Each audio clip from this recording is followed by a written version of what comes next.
So it's great to be back on campus, and I remember I spent the first month trying to find my way from the dorm to the canteen, and nothing seems to have changed. I'm still getting lost here. So I thought I'll talk about the human rights story linked a little bit to my own personal story. And I was in Bangalore in 1976 when Mrs. Gandhi, the then Congress Prime Minister, declared a political emergency, suspending all civil and political rights. And this was the only time in the history of India that this has happened. I was just finishing school, entered my undergrad college, St. Joseph's, and it was a very difficult time because many of my friends, parents, people we knew very closely were put in jail. Some of them were tortured, and my parents, my father, journalist, my mother, a lawyer and women's rights activist, were very much a part of the resistance against the political emergency of the time. I myself plunged into student politics and got involved with my college students' union. I must, as an aside, say that our biggest achievement during those days was not really to be able to defeat the emergency, but we managed to bring down the dosa prices in a nearby restaurant. In fact, they had increased it by 50 paisa, and we were outraged. We took out a procession. We were able to successfully bring down Sapna Hotel's dosa prices. It's in the annals of history now. But yeah, after college, came here. I have no idea how I ended up here, and spent 2 years railing against capitalism and all the evils of corporate unaccountability, and then went to Wipro with Mr. Premji. But all of that was, really not my calling. So I saw an advertisement for an NGO, and I must say that, the acronym NGO was not really known then. I myself didn't know what an NGO was. The only thing we thought an NGO was a non-gazetted officer, which of course means nothing to people in this room today because you probably don't know what a non-gazetted officer is either. But yeah, that's what took me to ActionAid, and then I spent many years out of the country. And the reason I'm putting this in context is because a lot of what I'm going to talk about is not just about India in isolation, but India in the international context, and not just in the last 10 years, but taking a slightly longer view. So I thought maybe the first question is, what is human rights? And, it's a much misunderstood, much abused term. And so some simple sort of starting point discussion, we have the Universal Declaration of Human Rights, which starts by saying all human beings are free and equal. That's simple enough. Complicated as you go into it in more detail. Our own constitution, the preamble begins with justice, liberty, equality, fraternity. In the context of India being a sovereign socialist, secular, democratic republic, all very loaded terms in today's context.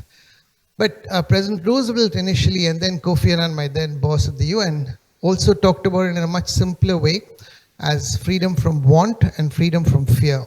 And that's the framework I want to use today.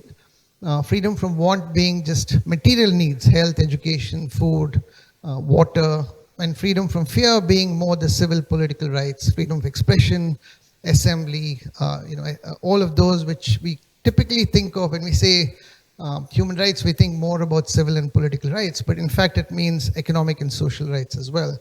But I always also say that, human rights is one of those things because most of us who are born in privilege, live in privilege, take it for granted. You actually realize what it means only when you don't have it.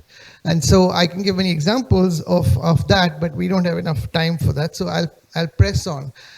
Let's talk about freedom from want. What is the situation in India? And I would say that, in the 90s and 2000s, we made enormous progress on this front in the country. And, we have a situation today where more kids are in school. And the recent work that I've been doing in Bihar and UP shows that, most kids now have studied twice as much as their parents. Girls' education has doubled at the secondary school level, which is not a mean achievement. Number of women dying during childbirth has significantly reduced. Hundreds of thousands of women used to die in India during childbirth. It's now much, much fewer. So the infant mortality rate, the maternal mortality rate, all these, we have made huge progress in the previous 2 decades. But in the last decade, we've also seen huge reversals, and we have to come to terms with this. So I'm not going to take you through every one of these things which are up on the screen, but the Human Development Index, which is one of the most important composite indices that are used for kind of the material side of things, if you wish. We are, pretty low down that list, and in very strange company at 131 out of 200. This UN Sustainable Development Goals, again, we're at the bottom, languishing somewhere. The Gender Gap Index, which is a very, very important index, as you know, half the country's population is women. And we have a long way to go because women are, broadly speaking, seen as second-class citizens. The levels of domestic violence is really appalling. On the hunger index, we have a very huge number of people sleeping without a meal or just with one meal.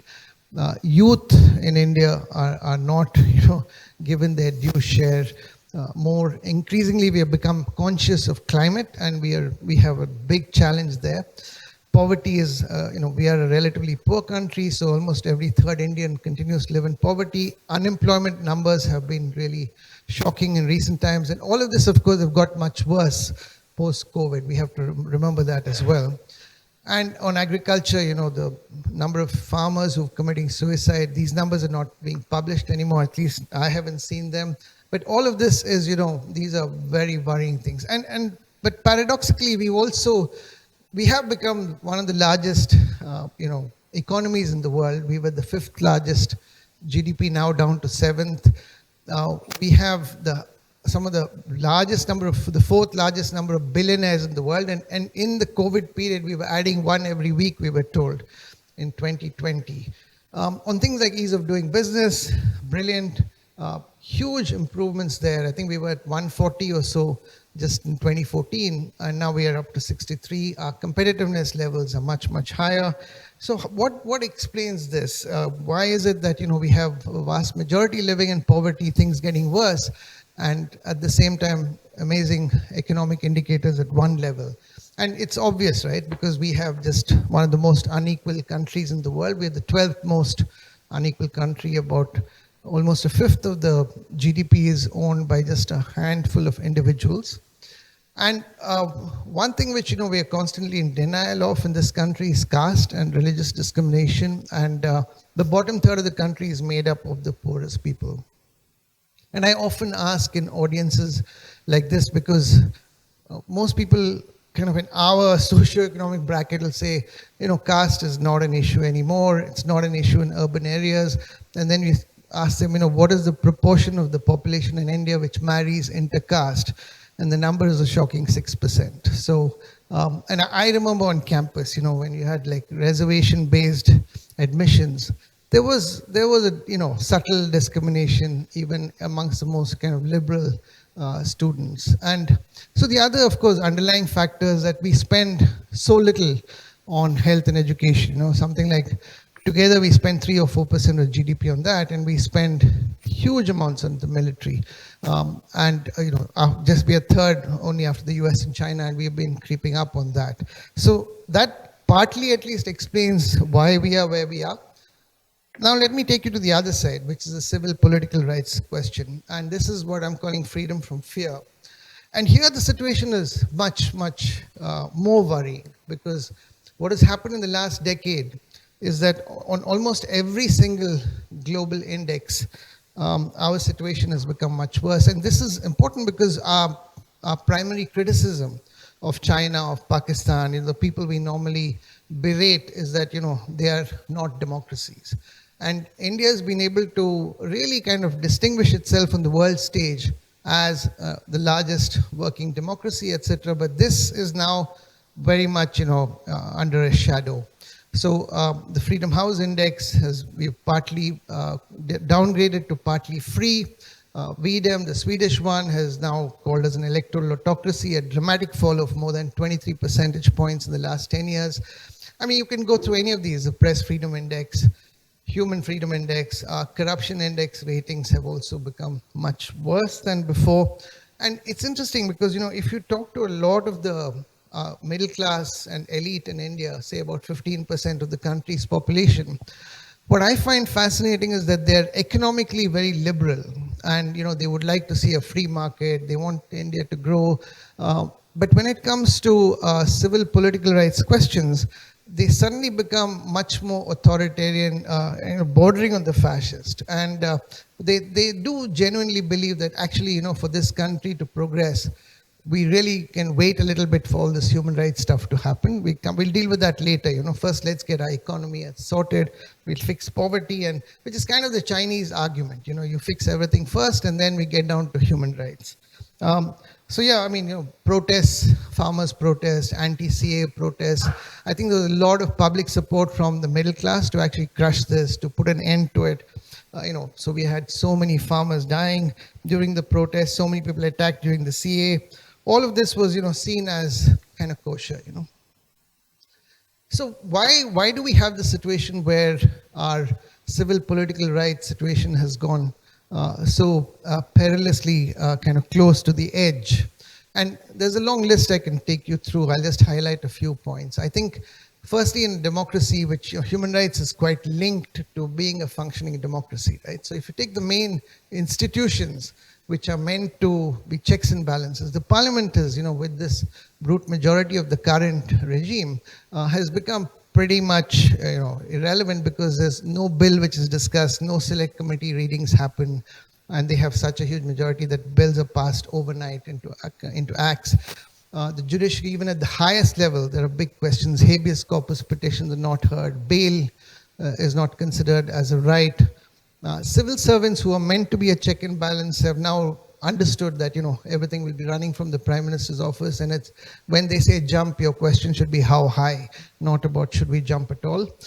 All our watchdogs, the media, civil society, intellectuals, academia, are a bit worried, before they speak up, and the attacks are both on institutions and individuals. As you know, many journalists have been attacked, killed. Civil society organizations have become very scared because at least 20,000 have lost their license to operate, particularly the ones who are asking questions. Laws, when we say rule of law, we've ended up with rule by law, which is, we have laws like UAPA, which by any international standards are totally, not in line with human rights standards, and because you're basically guilty until proven innocent, unlike what it should be, which is the opposite. Use of sedition, use of the IT Act, which is surveillance. You're familiar with the Pegasus story, the AFSPA abuse, CAA, abrogation of 370. We won't go through each of these. And some of the more enabling legislations which help human rights, like the right to information, the Forest Rights Act, all of these have been sidelined. In Uttar Pradesh, you have heard that we have a new contestant for the UP elections, which is the Income Tax Department, who joined the poll yesterday. So we have IT Department, Enforcement Directorate, CBI, all used selectively against opposition and against dissenters. Of course, they have to do their job, but how is it that they're always doing their job against those who ask you questions, And there is a systematic use of social and mainstream media to run hate campaigns, dog whistles from the highest levels against minorities, against Dalits, against women. And this is, it is, I think, a sad truth. And I want to kind of, take you back as we close into where I started from. Where does this leave us? I think that, we are facing a perfect storm. I must say that I'm somebody who's deeply concerned about where our country is today, which I think is truly at the crossroads. We have a health crisis which is staring us in the face. We have, of course, COVID, now Omicron, and underlying health system itself is so weak. We have an economic crisis like we've never seen before. We have a political situation which is not very healthy either. And I would say that, we have two scenarios in front of us now. We have one scenario, which is where we go down further the current path, where we have more religious polarization, more attack on Muslims, on Dalits, on Christians, on women. We have more surveillance, more crushing of dissent. We have economic autarky. We talk about our glorious past and don't become part of the global community. We make enemies with all our neighbors, more military spending, more police. We amend the constitution to become a single religious nation. We crowd out investments, scare foreigners to come in, up military spending again, and sort of become a pariah nation like North Korea. We are proud as Indians, but we are not part of the international community. A scenario which I, of course, wouldn't like us to see. A second scenario, a happier scenario, which I hope we will find our way towards, is to recognize that we're too diverse, too complex, too heterogeneous, and too beautiful to be homogenized, to be made into one, to respect differences, to give everybody the dignity and respect they deserve, to accept that there are multiple views, and to accept that we made mistakes. As recently we realized with the farmers' law, we made a mistake, we repealed it. We invest in the poor, we invest in health, we invest in education, we invest in basic public services, in the rights of every single Indian. We reduce and fight inequality, we bring in justice and fair play, and we devolve. This is not a country which you can run from the Prime Minister's office with 10 trusted bureaucrats. It's too big a country to do that.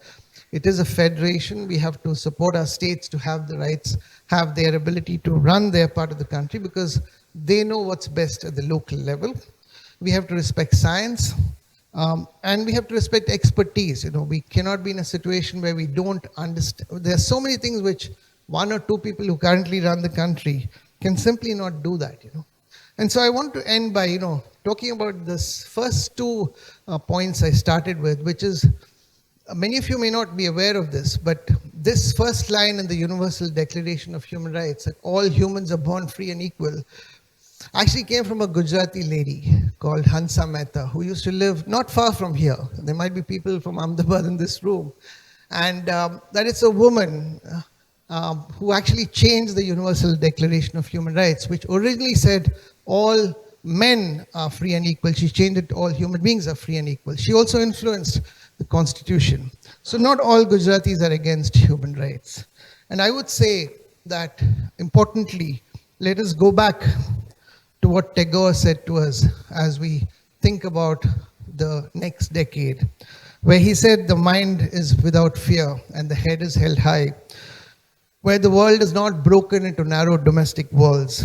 Into that heaven of freedom, let my country awake. Thank you very much.